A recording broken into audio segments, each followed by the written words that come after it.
ورحمۃ اللہ وبرکاتہ۔ آج ہماری مکۃ المکرمہ کی زیارت ہے۔ مکۃ المکرمہ کی زیارت میں ہم سب سے پہلے جو زیارت کرنے کے لیے آئے ہیں وہ جبل ثور کی کرنے کے لیے آئے۔ جبلن کہتے ہیں پہاڑ کو اور ثور کہتے ہیں غار کو۔ اس پہاڑ کے اوپر ایک غار ہے جس غار کو کہتے ہیں جبل ثور، ٹھیک ہے؟ تو پوری بات سنیے کہ کیا واقعہ پیش آیا تھا اور کیسے پیش آیا تھا۔ آپ علیہ الصلاۃ والسلام مکۃ المکرمہ میں اسلام کی تبلیغ کرتے رہیں، اور آپ خود جانتے ہیں کہ آپ علیہ الصلاۃ والسلام کو نبوت ملنے سے پہلے سارے مکہ والے صادق، امین، آپ کو بڑے بڑے القاب سے پکارتے تھے، آپ کو سچا کہتے تھے، آپ کو صادق کہتے تھے، آپ کے پاس اپنی امانتیں رکھتے تھے، سب کچھ کیا کرتے تھے۔ لیکن پھر کیا ہوا؟ جب آپ علیہ الصلاۃ والسلام کو ہجرت کا حکم ملا، صحابہ کی ایک جماعت پہلے سے جا چکی تھی اور آپ علیہ الصلاۃ والسلام اللہ کے حکم کا انتظار کر رہے تھے کہ آپ اللہ کا حکم ملے اور میں اس دین اسلام کے لیے ہجرت کر کے جاؤں۔ جب آپ علیہ الصلاۃ والسلام مکہ والوں کو دعوت دیتے دیتے تھک گئے اور مکہ والوں میں سے کچھ ہی لوگ جو ایمان لے کر آئے، تو پھر یہ ہوا کہ اللہ تعالیٰ کی طرف سے حکم ہوا کہ آپ کو ہجرت کا حکم ملا۔ تو آپ نے پہلے سے ہی حضرت ابوبکر رضی اللہ تعالیٰ عنہ کو کہہ رکھا تھا کہ اللہ تعالیٰ کی طرف سے کبھی بھی حکم ہو سکتا ہے کہ ہجرت کریں، تو آپ تیار رہیے گا۔ جب آپ علیہ الصلاۃ والسلام کا نعوذ باللہ مکہ والوں نے قتل کا ارادہ کیا اور آپ کے گھر کا محاصرہ کیا، تو آپ علیہ الصلاۃ والسلام کو اللہ تعالیٰ نے حکم دیا کہ اب آپ ہجرت کا سفر کریں، آپ ہجرت کے لیے مدینہ المنورہ چلے جائیں۔ تو آپ علیہ الصلاۃ والسلام مدینہ المنورہ ہجرت کے سبب سے اپنے گھر سے نکلے، سورہ یاسین کی آپ نے تلاوت کی اور اس کے بعد اپنے بستر پہ حضرت علی کو لٹایا، اور آپ علیہ الصلاۃ والسلام وہاں سے نکلے، اور جتنے کفار مکہ نے آپ علیہ الصلاۃ والسلام کے گھر کا محاصرہ کیا تھا، نعوذ باللہ آپ کو قتل کرنا چاہتے تھے، ان لوگوں کے سامنے سے آپ گزر رہے ہیں، فَغَشَيْنَاهُمْ فَهُمْ لَا يُبْصِرُونَ کہتے ہوئے ان کی آنکھوں میں مٹی پھینک رہے ہیں۔ کوئی ایک بھی آپ علیہ الصلاۃ والسلام کو دیکھ نہیں سکا۔ آئیں کس تیاری سے کہ نعوذ باللہ آپ کو قتل کر دیں گے، لیکن اللہ کا انتظام کیسا کہ اپنے نبی کو نکالنا ہے تو کس طریقے سے نکال رہا ہے کہ آپ مٹی پھینک رہے ہیں اور سب آنکھ ہونے کے باوجود بھی آپ کو دیکھ نہیں سکے۔ اب آپ علیہ الصلاۃ والسلام نے حضرت ابوبکر سے پہلے سے ہی کہہ رکھا تھا۔ حضرت ابوبکر کے گھر پہ پہنچے تو حضرت ابوبکر گویا ایسا ہے کہ آپ کے آنے کا انتظار کر رہے تھے، کیونکہ آپ علیہ الصلاۃ والسلام نے کہا تھا کہ کسی بھی وقت حکم ہو سکتا ہے اللہ کا کہ ہم ہجرت کریں گے۔ تو حضرت ابوبکر رضی اللہ تعالیٰ عنہ اس طریقے سے کھڑے تھے دروازے پہ، گویا کہ آپ ہی کا انتظار کر رہے تھے۔ جیسی کنڈی کھٹکھٹائی تو حضرت ابوبکر رضی اللہ تعالیٰ عنہ بولے کہ لبیک یا رسول اللہ، میں حاضر ہوں۔ تو آپ علیہ الصلاۃ والسلام اور حضرت ابوبکر رضی اللہ تعالیٰ عنہ نے دونوں نے ہجرت کے ارادے سے مکۃ المکرمہ کو چھوڑ کے مدینہ المنورہ جانے کا ارادہ کیا۔ مدینہ المنورہ مکہ اور غار ثور پوری سمت مخالف ہے۔ کسی کو مدینہ جانا ہے تو غار ثور نہیں آئے گا،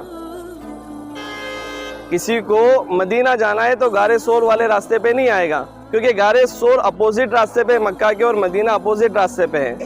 کفار مکہ اس وقت اتنے ماہر تھے کہ قدموں کے نشانات سے یہ پہچان لیا کرتے تھے کہ کون کس طرف گیا اور کدھر گیا اور کتنے لوگ گئے۔ میں اور آپ لوگ اندازہ نہیں لگا سکتے، لیکن اس وقت اتنے ماہر تھے کہ لوگ قدموں کے نشانات سے پتہ کر لیا کرتے تھے کہ کون کس طرف سے گزرا۔ جب سب کو پتا تھا کہ آپ ہجرت کر کے مدینہ جانے والے ہیں، لیکن آپ نے کیا کیا؟ مدینہ کی سمت جانے کی وجہ اس کی الٹی سمت آپ آئے اور جبل ثور کے اندر آئے۔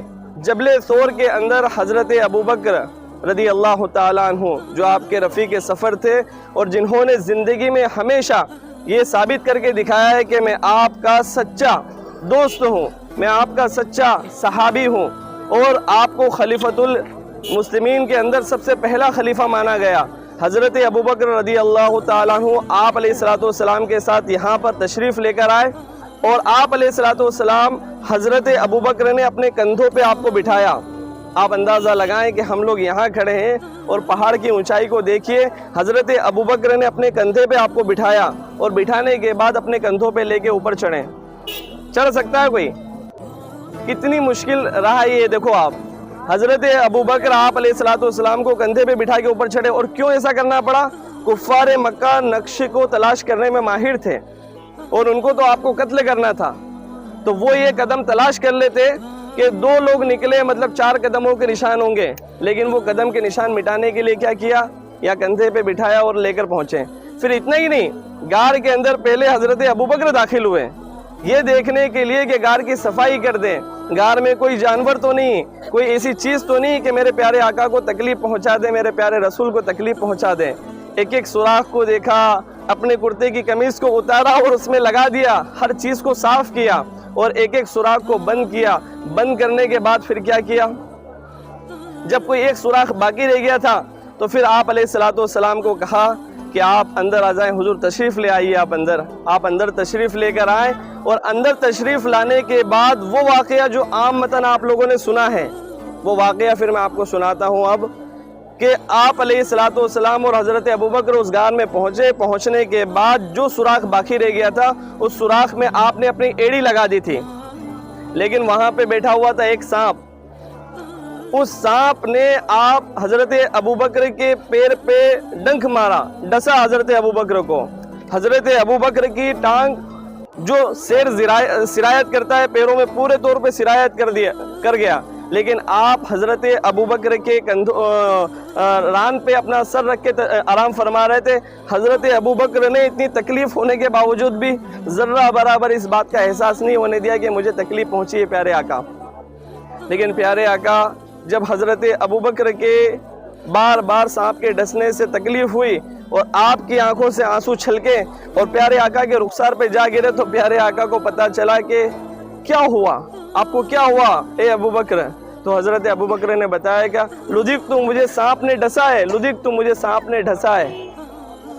سوچیں کہ جو ایک محمد صلی اللہ علیہ وسلم کے کہنے پہ اپنے سارے بیوی بچے پورے مکہ شہر کو سب کو الوداع کہہ کے نکلا ہے، اور جاتے ہی سب سے پہلے پریشانی آ رہی کہ جان، جس سے جان جاتی ہے سانپ کے کاٹنے سے، وہ سب سے پہلے آپ کو ڈس رہا، آپ کا امتحان لے رہا ہے، آپ کو پہلی مرتبہ میں اوپر لے کے چڑھنا پڑ رہا ہے۔ غار ثور وہ مقام ہے، یہ الفاظ سنیے گا، غار ثور وہ مقام ہے جہاں سے اسلام کی ابتدا ہجرت کے معنی سے ہوئی۔ اس سے پہلے اتنی زیادہ فروغ اسلام کو نہیں ملی تھی۔ غار ثور ہی وہ سبب تھا، وہ پہاڑ تھا کہ جہاں پہ آپ علیہ السلام تشریف لے کر آئے اور ہجرت کا ارادہ کیا، اور آپ علیہ السلام پھر یہاں سے پھر تشریف لے کر گئے مدینہ المنورہ۔ اب سن لیجئے غار ثور کے بارے میں، یہ وہی پہاڑ ہے جس پہاڑ میں ہجرت سے پہلے آپ نے قیام کیا تھا۔ یہاں پہ قیام کی مدت 3 دن بتائی جاتی ہے کہ آپ نے 3 دنوں تک یہاں پہ قیام کیا تھا۔ یہاں پہ کھانے کا نظم و نظام آپ کو پہنچایا جاتا تھا، اور اس غار کے اندر آپ 3 دن تک آپ نے پناہ لی۔ کفار مکہ آپ کے نشانات کو تلاش کرتے وہاں بھی پہنچ گئے، لیکن دیکھیے اللہ کا نظام کیسے کام کر رہا ہے۔ آپ کو قتل کرنے کے ارادے سے پورا مکہ ایک جٹ ہو گیا، دار الندوہ میں طرح طرح کے مشورے کر رہے ہیں، لیکن اللہ جس کو بچانے پہ آئے اس کو کوئی ہلاک نہیں کر سکتا۔ اللہ جس کو بچانے پہ آئے تو سمندر میں رستے بنا کے پورے لشکر کو پار کروا دے، اور جس کو ڈبونے پہ آئے تو وہ جو خدائی کا دعویٰ کرے اس کو بھی ڈبو دیتا اللہ۔ تو کیا ہوا پھر؟ مکڑی نے جالا بن دیا، کبوتر نے انڈے بھی دے دیے۔ کتنی فوری نظام تبدیل ہوا کہ اس غار میں اس سے پہلے کچھ بھی نہیں تھا۔ آپ داخل ہو گئے، آپ اندر تشریف لے گئے، کفار مکہ کے آنے سے پہلے مکڑی نے جالا بن دیا، کبوتر نے انڈے دے دیے۔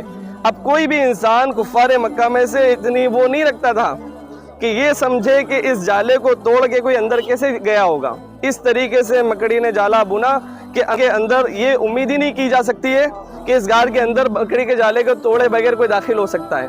ایسا احساس ہوا اللہ کی طرف سے ان کے دلوں میں کہ یہ کئی سالوں سے اور کئی ٹائم سے بنا ہوا ہے۔ ایسے اللہ تعالیٰ نے اپنے حبیب کی حفاظت کی، اور اس دین کے لیے میں اور آپ جتنی قربانیاں دیں گے، جتنے زیادہ اس دین کے لیے ہم متفکر ہوں گے، جتنے زیادہ ہم دین کے معاملات میں آگے آئیں گے، اسی طریقے سے اللہ مدد کرے گا جس طریقے سے اپنے حبیب کی مدد کی اور اپنے حبیب کے رفیق کی مدد کی۔ تو یہ سارا واقعہ پورا میں نے تفصیلی آپ کو بتایا ہے کہ آپ کو غار ثور کیوں آنا پڑا، آپ کو ہجرت کا حکم کیسے ہوا، آپ نے کیسے مکہ المکرمہ کو چھوڑا، اور یہاں پہ آنے کے بعد آپ نے کیا کیا، کتنے دن تک آپ تشریف یہاں پہ رکے ہیں آپ، اور کیسے آئے آپ۔ مدینہ اس طرف ہے، یہ غار اس طرف ہے تو کیسے آپ رکے یہاں پہ؟ یہ اللہ کا نظام تھا. کہتے ہیں نا کہ اللہ تعالیٰ نے دلوں میں یہ بات کو ڈالا تھا کہ مدینہ کی سمت تو اس طرف ہے اور جانا اس طرف تھا، لیکن سارے آپ علیہ الصلوۃ والسلام ہجرت کی غرض سے مدینہ کے راستے کو چھوڑتے ہوئے آئے غار ثور کی طرف. غار ثور کی طرف آپ آئے. غار ثور پہ آنے کے بعد سارے کفار مکہ کو جیسے کہ چکمہ دیا، اس طریقے سے کہہ لیجئے کہ ان کو یہ احساس ہی نہیں ہونے دیا کہ مدینہ جانے والا بھی اس طرف آ سکتا ہے. اور یہ سارا نظام اس طریقے سے ہوا ہے. اللہ تعالیٰ کا شکر ہے کہ اللہ تعالیٰ نے ہمیں اس غار کی زیارت کا شرف نصیب فرمایا، جس غار کے اوپر ہجرت کی ابتدا میں سب سے پہلے دین اسلام کے لیے اگر کوئی کہتے ہیں کہ اپنے پیدائشی اقامتی وطن کو چھوڑ کے اگر کوئی نکلا ہے تو وہ یہاں سے نکلا تھا. پیارے آقا صلی اللہ علیہ وسلم نے اپنے وطن عزیز مکہ کو چھوڑ کے جو ہجرت کی ابتدا کی وہ سب سے پہلے آ کے یہاں کی، اور اس کے بعد آپ مدینہ المنورہ گئے اور آپ تمام کو پتہ ہے کہ کس طریقے سے پیارے آقا کا شایان شان استقبال کیا گیا مدینہ المنورہ میں. اللہ تعالیٰ نے اپنے حبیب کے ذریعے اپنے دین کو کس طریقے سے سربلندی دی اور کس طریقے سے اس اسلام کو پورے دنیا کے اندر ایک ایسا مذہب بنا کے چمکا دیا کہ پوری دنیا کے اندر ہر کچے پکے مکان میں انشاءاللہ یہ دین جا کے رہے گا انشاءاللہ. ہم جب تک زندہ رہیں گے، جب تک قربانیوں کے ساتھ، جب ہم کبھی بھی یہ نہیں کہیں گے کہ ہماری قربانی اسلام میں لگے، لیکن جب ضرورت پڑے گی تو انشاءاللہ ہم لوگ کبھی بھی پیچھے نہیں ہٹیں گے انشاءاللہ. اور دین اسلام کے خاطر جس طریقے سے صحابہ نے عہد کہتے کوڑے کھاتے تکلیفیں اٹھاتے اپنے دین کو بچایا ہے، اتنی تکلیفیں ہمارے سامنے نہیں، اتنی آزمائشیں ہمارے سامنے نہیں، لیکن پھر بھی ہم لوگ اپنے ایمان کو سنبھالنے میں ناکامیاب ہو رہے ہیں. اپنے آپ کا روز ڈیلی جائزہ لینا ہے کہ آپ اور میں کہتے ہیں کہ پیارے آقا کی حدیث ہے کہ کچھ لوگ رات کو سوئیں گے تو وہ کافر ہوں گے، اور کچھ لوگ اٹھیں گے تو مومن ہوں گے، کچھ لوگ صبح مومن ہوں گے تو رات کو کافر ہوں گے. تو آپ اور مجھے اس بات کا ہمیشہ خوف رکھنا چاہیے کہ کہیں یہ تو نہیں کہ میں رات کو سویا اور کفر کیا میں نے، اور کفر ہونے کی حالت میں سو گیا اور اسی حالت میں اللہ نے مجھے اپنے پاس بلا لیا. میں اور آپ کے پاس جواب ہو اس طریقے کے اعمال ہو. جواب کیا؟ 5 گانا ہمارے ذمہ نماز ہے، ہم وہ ادا کرتے رہیں. اس کے بعد کیا ہے؟ ہم کلمے کا اقرار کر رہے ہیں، نماز ادا کر رہے ہیں، زکوٰۃ دے رہے ہیں، اور اس کے علاوہ آج آپ اور ہم اس مقام پہ آئے ہیں، اور ابھی ہم لوگ جس مقام پہ جانے والے ہیں وہ اسلام کا 5واں رکن ہے.